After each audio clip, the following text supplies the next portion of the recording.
9 ივნისს საგამოფენო ცენტრ ექსპო ჯორჯიაში ღვინის საერთაშორისო გამოფენა გაიხსნება.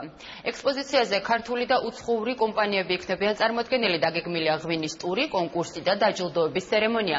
გამოფენის დეტალებზე ინფორმაციას ღვინის ეროვნული სააგენტოს თავმჯდომარე გიორგი სამანიშვილი მოგვაწვდის, რომელიც ქართული ღვინის ექსპორტთან დაკავშირებით ბოლო მონაცემებსაც გაგვაცნობს.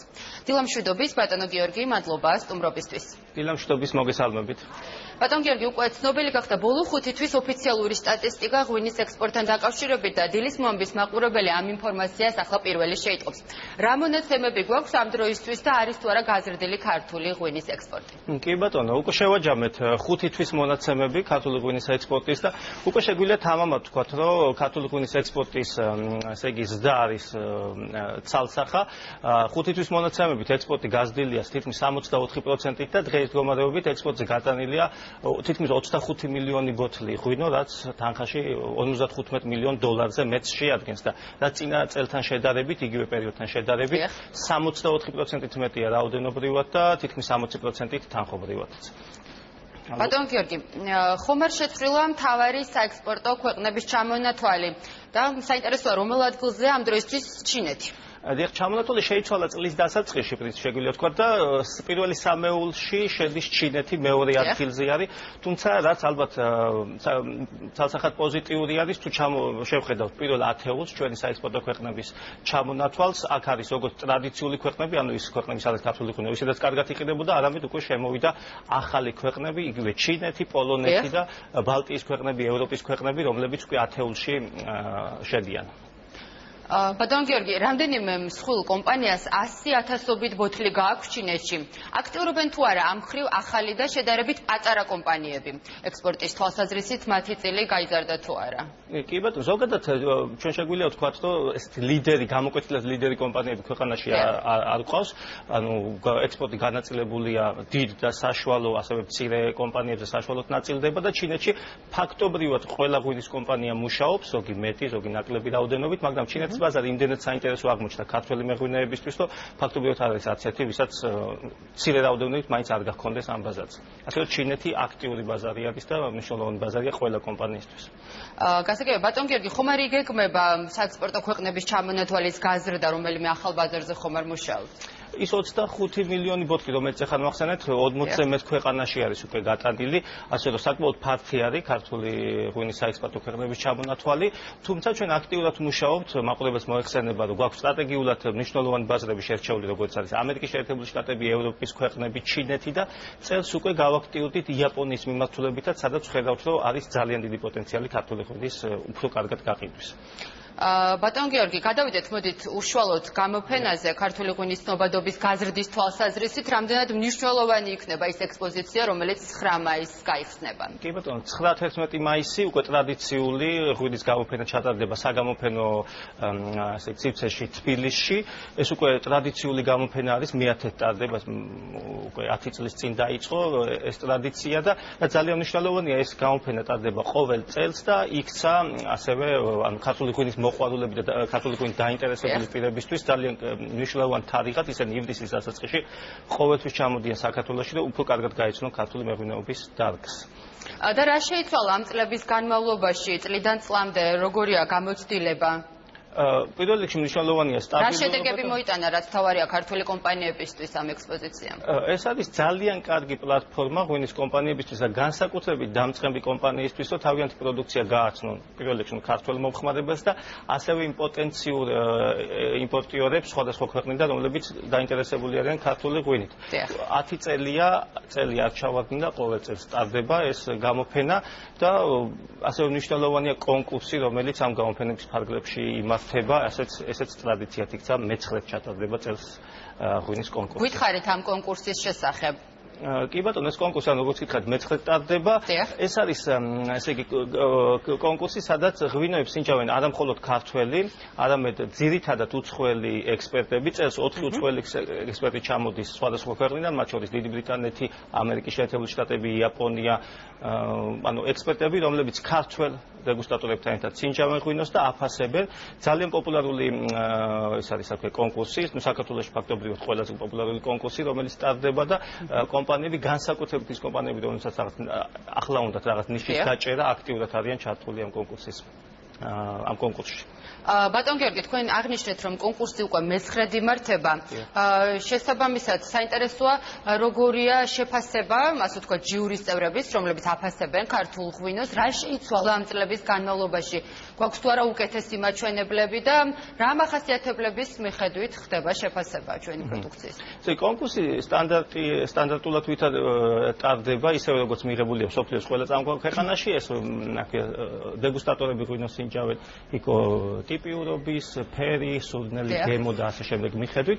თუმცა რაც ალბათ ყველაზე საინტერესოა, ის რომ მიუხედავად იმისა, რომ ქართული ღვინის ხარისხი არასდროს არ მოიკოჭლებდა, დასაწყისში იგივე 10 წლის წინ საკმაოდ რთული იყო უცხოელი ექსპორტებისთვის ქართული ღვინის გასინჯვა, იმიტომ რომ ეს ქართული ღვინო ქართული ტრადიციული ჯიშებისგან მზადდება, ქართული მეთოდებით მზადდება და ეს ყოველთვის გასაგები არ იყო ხოლმე ამ ექსპერტებისთვის, თუმცა ამ ბოლო წლებში ცალსახად ხედავთ იგივე კამაც ექსპერტებს შორის, რომლებიც ქართულ ღვინოზე შეიძლება უფრო მეტიც კი იციან ხშირად ვიდრე საშუალო ქართველმა მოხმარებელმა. ასე რომ ტენდენცია ცალსახად პოზიტიურია და ღვინოები უფრო და უფრო მეტ ოქროს მედალს იღებენ და გვაქვს დიდი ოქროს მედლების ფაქტობრივად ყოველ წელი არ ჩავარდნილა, რომ გამორჩეული ქართული ღვინო არ დაჯილდოებულიყო გამორჩეული პრიზით.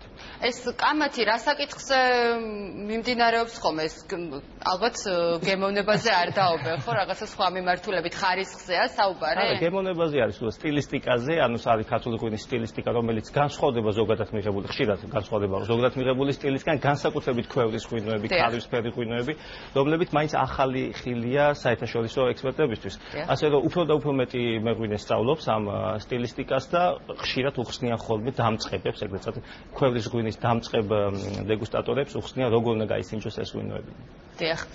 და ხშირად საუბრობენ ხოლმე იმაზეც, რომ იმის მიუხედავად, რომ ღვინის ტრადიცია საკმაოდ ბევრ წელს ითვლის ჩვენს ქვეყანაში, მაინც აუცილებელია საზოგადოების ცნობიერების ამაღლება იმასთან დაკავშირებით, თუ როგორ უნდა მოვიხმაროთ ღვინო.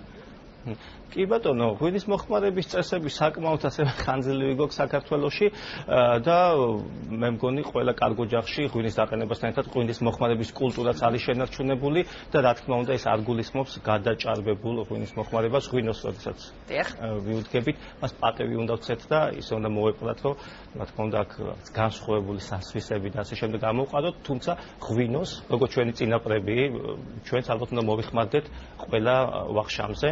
როცა რა თქმა უნდა ამის საშუალება გვაქვს და არა საჭესთან, ესეც მნიშვნელოვანია.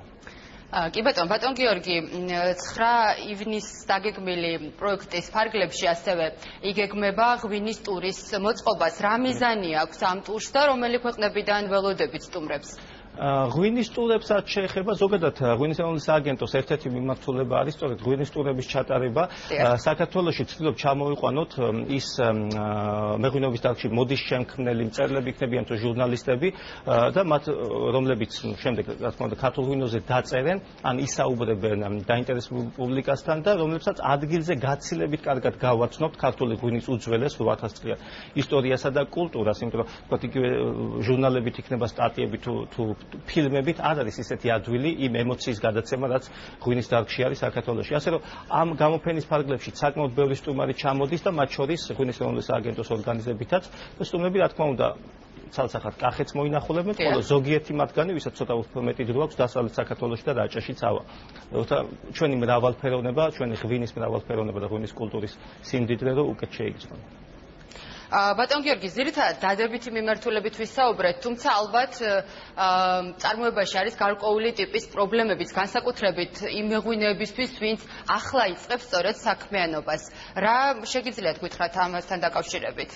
Როგორც იცით, პრობლემები რა თქმა უნდა ყველგან არის და ალბათ მეღვინეობის დარგშიც არის, თუმცა პოზიტივი აშკარად წონის, ეს არ არის მხოლოდ ექსპორტის სტატისტიკა, ზოგადად დარგი ვითარდება ბოლო წლებში, უფრო და უფრო მეტი ღვინის კომპანია არის ჩართული მეღვინეობის დარგში, უკვე 400-ზე მეტი ღვინის მწარმოებელი ყავს ქვეყანაში, მაშინ როცა რაღაც 150 იყო, თუნდაც რამდენიმე წლის წინ, უფრო და უფრო მეტი ხალხი ერთვება, კი მესმის რომ გაყიდვები ყოველთვის არ არის ადვილი, თუმცა შეგვიძლია ვთქვათ, რომ გაუყიდავ ღვინო თითქმის არ ირჩება ქვეყანაში. ანუ ვინც ხელი მოკიდა ამ საქმეს, ყველა ახერხებს ასე თუ ისე შედეგები იქონიოს ამ ბიზნესში. იქნება თუ არა შესაძლებლობა, რომ მაგალითად ამ პროექტის ფარგლებში ჩამოსულ სტუმრებს გაესაუბრონ დამწყები მეღვინეები და მიიღონ მათთვის მნიშვნელოვანი ინფორმაცია, ასე ვთქვათ, კონსულტაცია მათგან. კი ბატონო, კონსულტაციებს რაც შეეხება ღვინის საკეთოს, ხავს ფაქტობრივად ყველა სტრატეგიულ ბაზარზე პარტნიორი, რომლებიც ყოველთვის, ოდესაც საქართველოში ჩამოდიან, ხვდებიან როგორც დამწყებ, ასევე დიდ კომპანიებს, რათა მათ რჩევები მიცენ, ესე იყო თქვა იგივე დიდი ბრიტანეთის შემთხვევაში, ამერიკის შეერთებული შტატებიდან კიდე 3 ტური არის, 3 ვიზიტი არის დაგეგმილი საქართველოში, პირველ რიგში პატარა მწარმოებლებს შეხვდნენ, იგივე რამდენიმე კვირის წინ იყვნენ ჩამოსულები, თუმცა მთელი ზაფხულის და შემდგომის განმავლობაში კიდე 3-ჯერ ჩამოვიდნენ ასევე მსხვილ კომპანიებთან შესახვედრად. ეს არის კონსულტაციები, ეს არ არის მხოლოდ სწავლება, უბრალოდ კონსულტაციები თუ როგორ შეიძლება უფრო ადვილად რომ მოხდეს ამ ღვინის გაყიდვა, უფრო სწორად გაცნობა პოტენციური მომხმარებლისთვის, ხოლო გაყიდვა შეიძლება გამოს მოყვება ხოლმე. იგივე არის აზიის მიმართულებითაც ხშირად ჩამოდიან და აზიის ბაზრების სპეციფიკას უხსნიან ხოლმე ჩვენს კომპანიებს. ასე რომ ეს კომუნიკაცია მუდმივია და თითოეულ კომპანიას პირდაპირ შეუძლია დაუკავშირდეს ჩვენს პარტნიორებს ამ თემ ქვეყანაში. ასე რომ კომუნიკაციის პრობლემა, ასე თუ ისე ეს კარგია კომუნიკაციის პრობლემა რომ არ არის, თუმცა რამდენად ღია ქართული ღვინის წარმოება სიახლეებისთვის? როგორ იცით, მიუხედავად იმისა, რომ საქართველო ძალიან ტრადიციული ქვეყანაა ზოგადად და მეღვინეობის დარგი ძალიან ტრადიციული არის, შეიძლება ვთქვათ, რომ ჩვენი მეღვინეები საკმაოდ ნოვატორობით გამოირჩევიან და გვაქვს აბსოლუტურად რაღაც ისეთი სიახლეები, რომელიც შეიძლება ბევრ სხვა ქვეყანაში არ იყოს. შეიძლება იმიტომაც, რომ ძალიან მოქნილი არიან ჩვენი მწარმოებლები, ვთქვათ, იგივე ძალიან დამწყები კომპანიები, რომლებსაც შეიძლება რამდენიმე წელიწადში ისეთი სახელი გაითქვეს, რომ ძალიან ბევრ დიდ კომპანიას გაუსწრეს ცნობადობით, იგივე მეღვინეები ხშირად არაპროფესიონალი მეღვინეები ისეთ კატეგორიებს ამზადებენ, რომ იყიდებიან მსოფლიოს ძალიან პრესტიჟულ რესტორნებსა თუ ღვინის ბარებში. ასე რომ ეს მე მგონი ყველას ვის აქტიურობს ჩვენს დარგში, ყველას აქვს ადგილი, თავისი ნიშა და პოტენცია ამ ბიზნესში. გასაგებია, დიდი მადლობა. წარმატებას გისურვებთ. ღვინის ეროვნული სააგენტოს თავმჯდომარე გიორგი სამანიშვილი იყო ჩვენი სტუმარი.